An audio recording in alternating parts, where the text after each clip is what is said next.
Lagot na. Isang nakakapanindig balahibong balita ang gumugulo ngayon sa sirkulo ng mga abogado at mga politiko.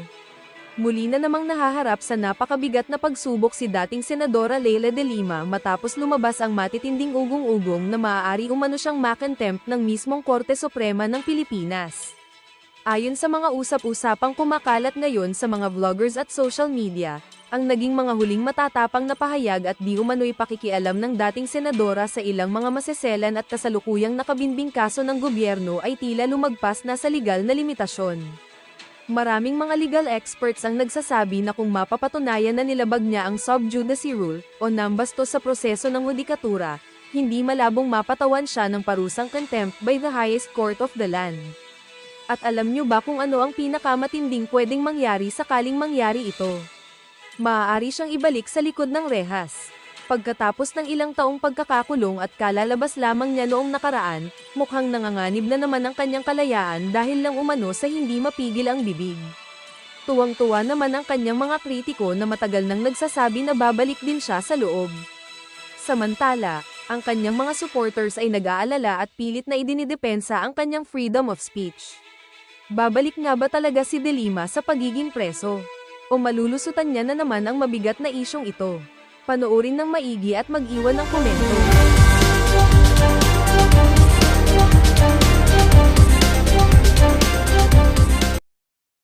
Impeachment for the purpose lang na masira lang ang imahe ng pangalawang Pangulo dahil nananatili pa rin po siyang naunguna sa mga surveys po ngayon sa kabila po ng napakatagal na pagbabanat po sa kanya at pagbabato sa kanya ng iba't ibang mga alegasyon.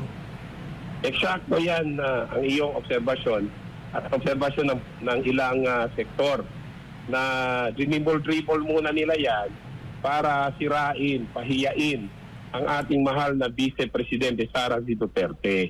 Yun ang intention dyan politika, pamumulitika na hindi na yung sagradong proseso.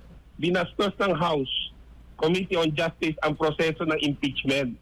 Kaya nga ito inakyat kasi why will the Vice President bring a petition for certiorari and prohibition with a prayer for temporary restraining order kung hindi nila nakikita itong mga galaw na ito? Mga They kabastusan. are in a better position than us, the general public, para makita yan. Kaya tama yung ginawa ng ating Vice Presidente Sara Z. Duterte. Opo. And dito po sa paghakbang ng Korte Suprema, mali po ba na magpasaklolo yung isang individual kung meron siyang nakikita? Kasi after nung dumulog ang pangalawang Pangulo, may pinuna ang naging hakbang ng Vice President ng ilan sa mga taga-andyan sa House Committee on Justice. Grabe yung kanilang mga pagpuna na parabang walang karapatan ang pangalawang Pangulo na mag-question doon sa prosesong kanilang ginagawa. Alam mo, natural talaga maging defensive sila kasi mali yung kanilang ginagawa Kasi kung tama, hindi ganun ang kanilang reaksyon. So that kind of reaction on their part only proves na mali yung kanilang ginagawa.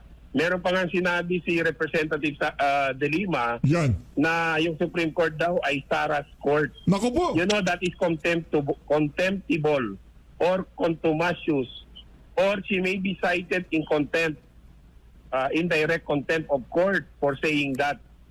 Kasi very irresponsible itong si Representative De Lima in labeling as an officer of the court. Siya ay bilang abogado, more than a congressman, dapat respetuhin niya ang Korte Suprema. Kami mga abogado, like myself, Attorney Manuelito Luna and the others, nasasaktan kami every time na binabastos ang Korte Suprema kasi ang aming duty under the law is to protect the integrity and the image of the Supreme Court.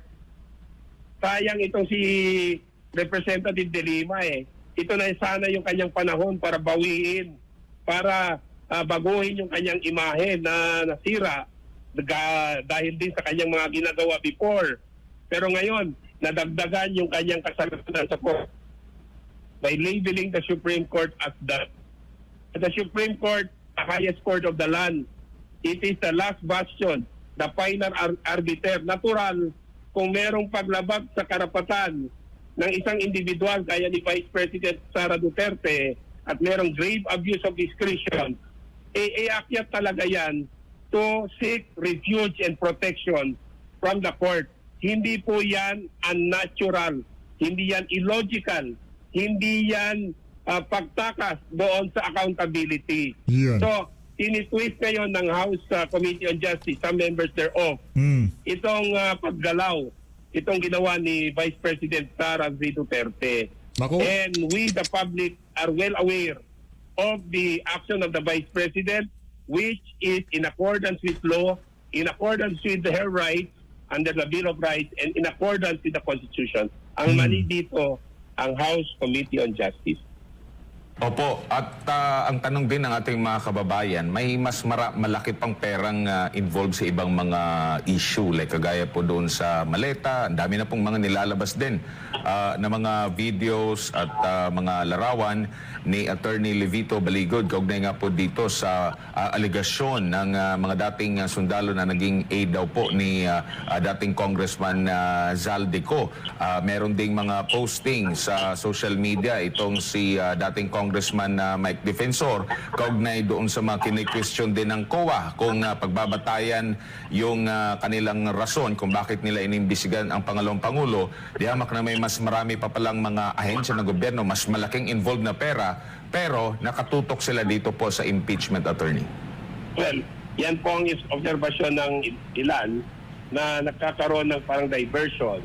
Inililihis ang issue ng pananagutan dito sa maletang kickbacks na umabot sa 805 billion at ginagamit bilang punching bag ang ating mahal na Vice Presidente Sara Duterte. Tumigil na ho kayo dyan sa House Committee on Justice. Huwag niyong gawin yan kasi alam ng Pilipino ang inyong motibo at inyong intention dito. Hindi po mabubura sa isip ng sambayan ng Pilipino ang mali-malitang skandalo na nasangkot ang ilang miyembro ng House of Representatives at ibang mga opisyales, including President Marcos Jr. Huwag niyong gamitin si President Sara Z. Duterte bilang sangkalan or punching bag dahil hindi ito mabubura. Ibang issue po yon at dapat iniimbestigahan ng mga investigative bodies yung maleta delivery scheme na sinabi ko rin dyan sa SMNI ninyo in one interview at huwag gamitin si Vice President Sara Duterte. Kasi yung taong bayan ay gising na dito sa issue ng maleta delivery scheme. Maliwanag ho ang mga tinuran nitong si Attorney Manuelito Luna. Na yung ginawa na yan itong si Leila de Lima ay pwede pa niyang ikakontempt. Sumusobra ho sa kadaldalan eh. Akala ho niya lahat ng lumalabas sa bibig niya okay lang. Yan ang problema. Masyado ho kasing malakas ang loob dahil alam niya binabackupan siya nitong bangag na administration, di ba? Pero kung ngayon, kung walang bumaback up sa kanya, di ho siya binabackupan nitong si Marcos Jr. kaugnay dyan sa mga kabuktutan na pinagagawa nila dyan sa House of Representatives. Hindi mo matatawag na Saras Court ng Korte Suprema. Di ba? Tinawag ho niyang Saras Court ang SC. Ang Supreme Court. Ganun ho kawalang yayang si Leila de Lima. Kaya kung ako yung ako si Chief Justice, iko-contempt ko yan para hindi na tularan. Di ba? Dapat hindi na pa sinisiraan yun na yan na nga yung pinaka pinale na pwedeng puntahan ng bawat isang Pilipino para i-challenge yung kung ano man ang isinampa sa kanya, pagmamalabis na ginagawa sa mga karapatan niya. Yan na yung final eh. Tapos tatawagin mong Saras Court. Malaki ho magiging problema natin dyan mga kababayan. Dito ho tayo kay Attorney Harold Respicio. Game! Mula sa Sonil North para support ng ating kasama, best friend, Congressman Liana Leviste, mga taga Batangas para mag-rally dito sa Liwasang Bonifacio at manawagan sa gobyerno ni BBM na sa wakas, sir, magtrabaho ka na at ang pwede mong gawin ay tanggalin na ang VAT at ang excise tax dahil Kung hindi ninyo ginawa yan, ang ginagawa nyo lamang at inaatupag ninyo ay nakawin ang perang kinokolekta ninyo mula sa aming mga buwis. At pinapersecute ninyo si Sara Duterte. Pwede ba ngayong panahon ng krisis, tama na muna ang pangaharas sa inyong mga kalaban, tama na muna ang inyong pamumulitika at magtrabaho naman kayo. Pansinin ninyo ang kahirapan ng ating mga kababayan dito sa bansang Pilipinas. Sir, patungkol sa impeachment ni Vice President Sara, anong masasabi mo doon sa mga petisyon na ipinay sa Supreme Court? Ano yung mga petition na pinay? Unang-una, yung pag-question ng legalidad ng proseso. At ang pangalawa, yung mini trial na ginagawa nila. Ngayon, tatlo na po yung petition actually. Una yung kay Attorney Vic Rodriguez, Attorney Torion, pangalawa ang kampo ni Vivi Sara, at pangatlo yung mga bangsamuro. At ang sinasabi ngayon ng House of Representatives, pagdating ng 14, kung walang ilalabas na TRO ang Supreme Court, itutuloy daw po nila yung impeachment trial ni Vice President Sara. Pwede po ba yun?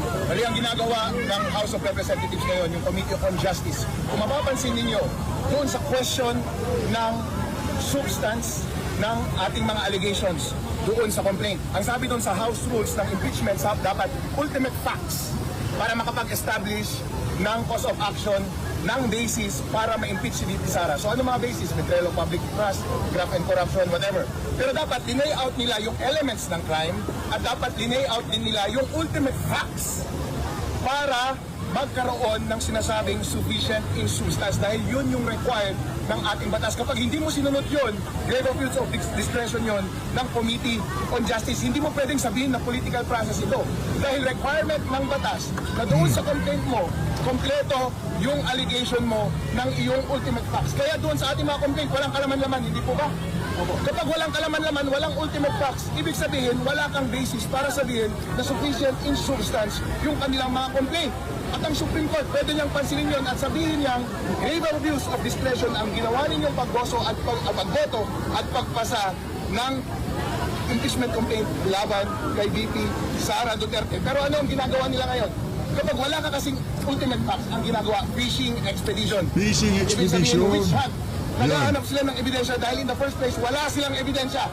Kaya ngayon gumagawa sila ng mini trial kung sino-sino ang inimbitahan nila, kung ano-ano mga dokumento ang iniimbitahan nila, ang gusto nilang kunin. Ano na ang nangyari sa ating mga karapatan bilang normal na Pilipino? Ang ating karapatan sa ating pribasiya, ang ating karapatan na pamunuan ng mga maayos ng mga leader ng ating lipunan. Paano ng ating karapatan at ang ating mandato na pamunuan tayo ni VP Sara? Bakit ninyo binabaliwala ang rules, ang mga batas ng ating Committee on Justice sa House of Representatives? Binabaliwala ninyo dahil gusto nyo lamang siya i-impeach? Bakit gusto nyo siya i-impeach? Para hindi siya makatakbo bilang presidente sa 2028? Pero tanungin mo, ang buong Pilipinas, sino ang gusto nilang maging presidente sa 2028? Si VP Sara. Ibig sabihin ba, BBM, mga tao sa Senado at House of Representatives, gusto ninyong ipagkait sa bawat Pilipino ang gusto nilang maging leader, ang kanilang karapatan na mamili ng kanilang sariling leader? Bakit ganyan? Dahil babayad kayong lahat. Lahat ng ibinayad sa inyo ay pera yan ng taong bayan. Dapat ibalik nyo sa kanila, pagsilbihan nyo sila at sundin nyo kung ano ang kanilang ninanais. Ang pinakapangit na pwede ninyong gawin ay ninakaw nyo na nga ang kanilang pera, hindi nyo pa sila pababayaan na mamili ng kanilang susunod na Pangulo. Kaya imbes na impeachment ni VP Sara ang inaatupag ninyo, atupagin ninyo ang pag-address ninyo ng krisis na ating sinasuffer ngayon sa ating bansa. So regarding naman po kay BBM, sir, gusto nila kasuhan ngayon yung mga taong nagtatanong, naghahanap kay BBM at gusto isa publiko sana yung tunay na kalusugan ni BBM. Bilang isang abogado, pwede po ba kasuhan ng Malacanang, ng kanyang mga alipores yung mga taong nagtatanong tungkol sa kalusugan ni BBM? So gusto niyang kasuhan yung mga naghahanap kay BBM at nagtatanong ng kanyang kalusugan. BBM, kasuhan mo ako! Nasaan ka na? Yan. Meron ka bang sakit? Bakit hindi ka nagpapakita at bakit hindi ka nagtatrabaho? Yung pangako mo sa buong Pilipinas noon, yung pangako mo sa mga Ilocano, sa mga Pilipino, nababawiin mo ang ating karangalan. Wala kang ibang ginawa kundi magnakaw. Ngayon lugmok na lugmok tayo. Wala tayong ka-pride-pride. Yung tanging tao na siyang ating hope na ibabalik ang ating pride, ang pamilya Duterte, ayaw mo pang mamuno sa atin. sayang na sayang, inisquander mo ang pagkakataon para bawiin ang dignidad ng iyong pamilya, ang dignidad ng Pilipino. Ganyan pa ang iyong ginagawa. Napakahina mo talaga. Kung hindi ikaw ang gumagawa niyan, bes, umalis ka na dyan. Kung hindi ikaw ang gumagawa niyan, bakit mo pinapabayaan yung mga mahihina mong demonyon sa paligid mo na siyang magdikta ng pamamahala dito sa ating Pilipinas? Na hindi naman sila pinili ng mga Pilipino. Kung hindi mo talaga kaya, kung mahina ka talaga, kung nag-aadik ka talaga at nagdadrugs, o kung may sakit ka talaga, hindi mo na kayang tumayo dyan sa iyong hospital bed, huwag ka na magtrabaho at ibigay mo na sa rightful holder ng posisyon ng leadership sa bansang Pilipinas. Dahil ang mga Pilipino ay deserve nila ng isang malakas na leader na mamuno sa kanila at gumagawa ng konkretong aksyon at hindi lamang pagnanakaw ang ginagawa. Sir, last question, sir. Any comment po sa unprogrammed fund na nagkakaroon ng oral argument sa Supreme Court? Unprogrammed funds, illegal yan. Yung Supreme Court, meron na siyang jurisprudence noon pa na bawal ang paggamit ng unprogrammed funds kapag walang certification na hindi nagastos, kapag automatic kung ginagamit yung unprogrammed funds na hindi wala man lang savings sa mga ibang mga items, settled na po yan. Pero yun ang ginawa ng ni BBM nung kaniyang sa kasalukuyan niyang administrasyon. Sa katunayan, yun ang pinakamalinaw na basis as a matter of fact ng impeachment. Kung meron tayong dapat i-impeach ngayon, dapat siya yun. Dahil garapalan niyang violate ang Constitution. Isang basis ng impeachment ay culpable violation ng Constitution. Sabi ng Constitution, bawal mong galawin ang pera hanggat hindi dumadaan sa maayos na appropriation. Kaya kapag inabuso mo ang proseso ng appropriation, gumamit ka ng program funds na hindi na-meet yung mga requirements ng saligang batas, yan ay culpable violation of the Constitution. Yun. Isama mo pa yung graft and corruption. Dahil ninakaw nila yun, pwedeng ma-impeach si BBM. Kaso nga lang, ano ang ginagawa? Wala. Walang ginagawa para tulungan tayong lahat. Binabaliktad ang House Rules, ang batas, para ma-impeach si VP Sara. Bakit ba galit na galit kayo sa mga Duterte? Bakit galit kayo kay VP Sara? Bakit hindi ninyo hayaan ang taong bayan na siyang humusga sa kapalaran ng pamilya Duterte? Kung sa tingin mo, halimbawa, si President Rodrigo Duterte, sabi ng ilan meron siyang pagkakasala. Eh di bakit hindi mo pabayaan ng mga institusyon ng Pilipinas ang siyang humusga sa kanya? Manatili siya sa kanyang inang bayan sa mga huling panahon niya kaysa isuko mo siya sa mga dayuhan. Dahil required po yan doon sa Rome Statute, ang charter ng International Criminal Court. Complementarity ang tawag. Ibig sabihin, kapag gumagana ang Supreme Court ng Pilipinas, ang mga democratic institutions ng Pilipinas ay hindi mo pwedeng ipasa sa supranational body ang jurisdiction ng paghusga ng leader ng isang bansa. Pero dahil takot na takot si BBM, bakit ayaw mo siyang litisin dito? Dahil alam mo na hindi mananalo yan, dahil alam mo na ang sentiment ng taong bayan ay nasa kay VP Sara at sa kanyang pamilya. Inutakan mo sila, BBM. Wala kang utang na loob, napakatanga mo. Dahil hindi ka na nga nagtrabaho, nang away ka pa. At yan ang ikasisira mo, nagkakasakit ka na nga ngayon eh. Pero isang tanong lang, ayon kay Boying Remulla, handa daw siyang ibigay ang salin ni VP Sara sa House of Representatives. Binigay na ata Dapat ba, eh. sir? Ang pagbibigay ng salin ay depende kung required yan ng batas. Dapat yung i-layout kung na-meet ba ng batas, ng mga requirements ng batas, yung circumstances na naroon ngayon si VP Sara. Pero ang question kasi is, nandito tayo ngayon sa Committee on Justice. Merong legal proceeding. At sabi ng Supreme Court, dapat lahat ng due process ay nasusunod. Ibig sabihin, dapat may ultimate facts na basis ng pag-request mo ng mga dokumento. Hindi ka pwedeng mag-request ng kung ano-anong dokumento para lamang maghanap ng butas. Kung in the first place, wala kang butas. Di ba, may salin din ako eh. Sa tingin mo ba gusto kong isuko yung salin ko? O walang chismisan gani, di ba? Dapat i-layout mo muna yung ultimate facts that's constituting the crime, and then saka mo ma-justify ang release ng salin. Bilang abogado, kapag ako ang abogado, hindi ako papayag. Kahit alam kong wala akong tinatago, dahil karapatan ko yun bilang Pilipino. At alam ko naman, at hindi naman tayo naglolokohan dito, dahil ang tanging dahilan lamang nila, kaya gusto nilang ilabas yung salin, ay para maghanap ng butas at gumawa ng intriga. Kaya lalong-lalo na kung ganoon ang malinaw na dahilan wag dapat nating ilabas. Dahil ang nangyayari ay political persecution Yeah. at ina-undermine nila ang future mandate ng mga Pilipino na mamili ng kanilang future leader. BBM, tinulungan kang maging presidente ng mga Duterte. Tinulungan ka ng buong Pilipinas na maging presidente. Ikaw ang naging pag-asa namin. Pero so far, isa kang napakalaking disappointment. Huwag mong ipagpatuloy ito hanggang 2028. Pabayaan mo na ang taong bayan ang mamili ng kanilang susunod na leader. Huwag masyadong garapalan sa pamumulitika at pag-persecute ng mga taong pinagtitripan mo dahil lamang sa sulsul ng mga kaibigan mo na ambisyoso. Ni Boying Remulla at ni John Vic Remulla, di ba? Ang baluslos, gusto maging presidente, ang pangit-pangit naman. Uri sana kung buhaya, mukha siyang baboy. Joke lang. Pero, wala tayong magagawa. Kaya kung ako yung abogado, hindi ko i-release yung salin. Sir, may isang tanong pa ba? Ano masasabi niyo doon sa pinakakomento ng Supreme Court na nag-remark si Ridon at si Zamora sa utos ng Supreme Court na magkomento sila doon sa petition ni Bibi Sara na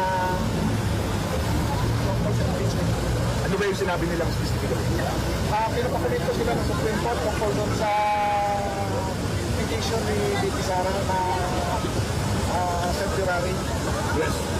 Well, the bottom line is, about sa impeachment ni VP Sara, alam ng buong Pilipino, alam rin yan ng husgado, alam yan ng Supreme Court.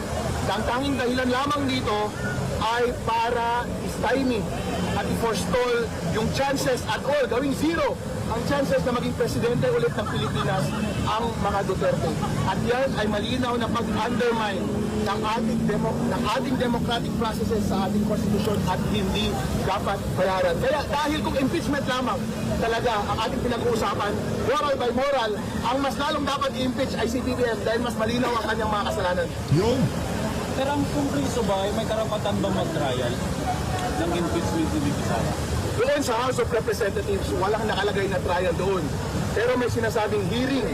Pero ang hearing ay dapat base doon sa allegation mo sa complaint. Ang tawag doon kapag nasa fiscal ka, clarificatory hearing. Paglilinaw para makarinig ako kung ano, linawin mo kung ano yung allegation mo. Pero to begin with, kung walang ultimate facts at walang malinaw na, walang allegation, wala kang lilinawin, hindi po ba? Walang sinabing fishing exhibition sa ating rules. Clarificatory hearing. Hearing to clarify the ultimate allegations. Pero kung walang ultimate allegations, illegal ang ginagawa nilang mini-trial. Kaya illegal kung ano man ang plano nilang gawin para maghanap at magkalkal ng ebidensya na hindi naman prinesenta doon sa complaint. Tama ba yung sinabi ni Rowena Gonzon na mini-budol lang ang ginagawa nila, sir? Tama ka dyan! Commissioner Rowena Gonzon, mini-budol!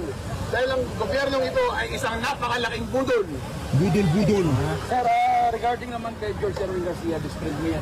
Every, Sir, may nag-file ng impeachment sa kanya. Any comments po? it's about time. Pero kung gusto ninyo ng expert witness, I'm so ready. Use me to the fullest extent. Sir, may chance ba na magiging patas ang eleksyon natin if si Garcia pa rin ang pumilik na? Pumilik. Nervyos ako dyan. Dahil kung ako lang ang susundin ninyo, ayoko na siya maging commissioner.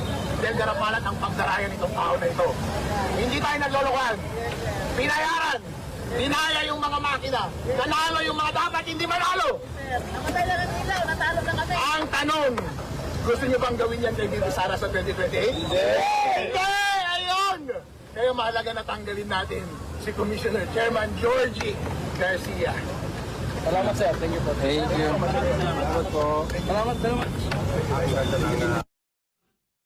Lipat ho tayo dito kay Atty. Harry Roque, meron ho siyang mensahe. Dito kay John Vic Remulla, kasi susundin daw siya dyan sa Vienna pagka lumabas ng red notice niya. Game! Magandang araw po sa inyo. Well, kahapon po ay sinagot ko na kung po pwede ba akong maaresto sa visa lamang ng red notice ng Interpol.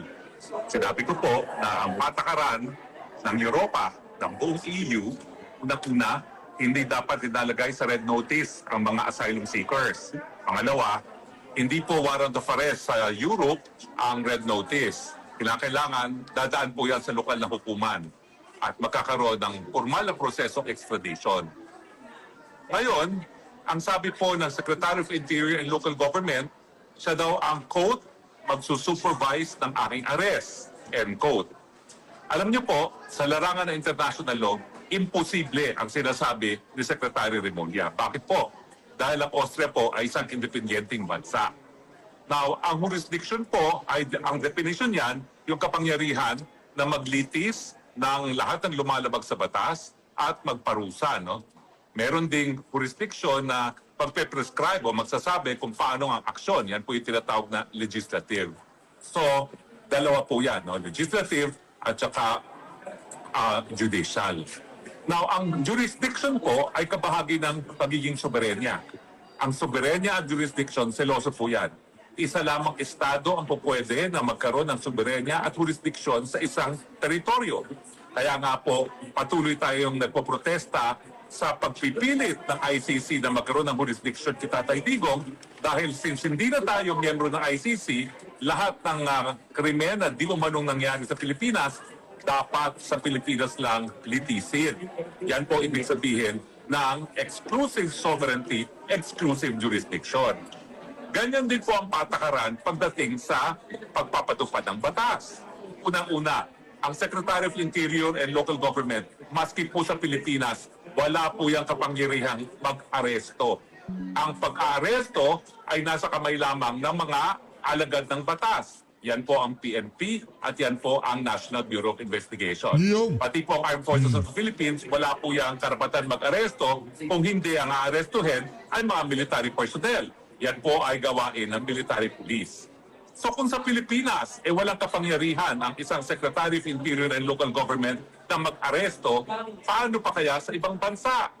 At siyempre, kapag nagpadala sila ng pulis Pilipino rito para arestuhin ako, yan naman po ay lalabag sa soberenya at jurisdiction ng Austria. Dahil yan nga po ay exclusive. Hindi po pwede ang mga dayuhang pulis gumagampa ng kanilang katungkulan sa labas ng Pilipinas. So, malinaw po, kapag si John Vic Remulla mismo ang mag-supervise ng pag-aaresto ko, illegal. Dahil wala naman siya kapangyarihan na mag-aresto mismo sa Pilipinas at lalong-lalo na dito sa Austria. Pangalawa, kung mga pulis Pilipino ang aaresto sa akin, illegal. Yan po ay paglabag sa soberenya at jurisdiksyon ng Austria.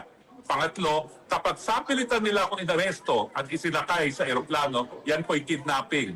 Sa tingin ko, nung kinidnap nila si Tatay Digong dyan sa Villamor, nagawa nila yan kasi sila ang nakaposisyon. Hindi po nila magagawa dito yan sa Austria dahil hindi naman nila kontrolado ang airport. Hihingin at hihingin ang aking passport, ang aking travel documents bago ko masapilitang maisakay ng eroplano. At sa tingin ko, hindi naman nila itatangkayan dito sa Austria dahil napakakapal naman nila kung sa tingin nila na yung ginawa nila kay Tatay Digong sa Villamor, kaya nilang gawin dito sa Europe. Palakpakan ho natin ang tapang nitong si Atty. Harry Roque. Ang problema, di ba yan kasi si John Vic Remulla, ano yan hindi naman talaga siya, kumbaga, kahit yung pwesto niya bilang DILG Secretary, pinilit din ho yan. Hindi qualified yung mamanay. Para sa atin, DILG Secretary, hanggat maaari, kung tayo tatanungin, hanggat maaari, dapat abogado. O di naman ho kaya galing sa law enforcement o law enforcer. Naging PNP chief, naging AFP chief, o naging kawani kasi ano yan, peace and order yan. Hindi kickback ang pinag-uusapan. Ay siya ba, ngayon di ko alam kung ano pinag-uusapan. Pero dapat ang tinatalakay dyan sa DILG, peace and order. Hindi kickback. Hindi lagay. Wala pang lagay sa akin yan, ha? Hindi gano'n. Pinag-uusapan sa DILG kung paano mapapatahimik ang mga pamayanan. Ang mga barangay, munisipalidad, probinsya, syudad, yan ang trabaho nyo dyan eh. Di ba? Ngayon kung puro lagayan lang ang pinag-uusapan, matakay nyo, daming problema, daming bangag, ang daming mga luko-luko dyan sa local government. Ang inaatupag ni John Vic Remulla, si Atong angat itong si Atty. Baka mayaman ka, Atty. Harry. Oh. Meron ka bang 1 bilyon? O wala pa lagay sa akin yan. Palakpakan. Pumalakpak yung nakakaalam. So sa tingin ko, imposible. Pero pag sila po ay nagtangka, asahan niyo po, alam po ang aking karapatan. Kidnapping po yan. At kapag sila ay nagtangka na arestuhin ako, sa pamamagitan ng mandamiento de aresto na inisyu ng isang korte ng Pilipinas, gamitin mga Pilipinong pulis o si John Vicremulia mismo, yan po ay labag sa batas Austria, yan po ay kidnapping. So aking libreng legal advice kay Secretary Remulla, kung ayaw mong ikaw ang mapahuli ko, huwag mo kong arestuhin dito sa Austria. Ganun pa man, inaantay kita rito sa Austria, magkita tayo. Maraming salamat po sa inyong patuloy na pagtangkilik. Ang inyong spokes ng bayan, Harry Roque, reporting live from... Ayun na nga mga kababayan, yan ho ang napakatapang na tugon nitong si Atty. Harry Roque. Dito kay Secretary John Vic Remulla, re-erecta naman ho tayo ngayon. Oh. Yes, show to pass show. Palakpakan ho natin. Lagbag! Maraming salamat, Attorney Penny, at nais kong magpasalamat sa inyo lahat at nais ko ring magpasalamat sa Ama sa Langit na ang ako'y napapalibutan ng magagandang mga babae.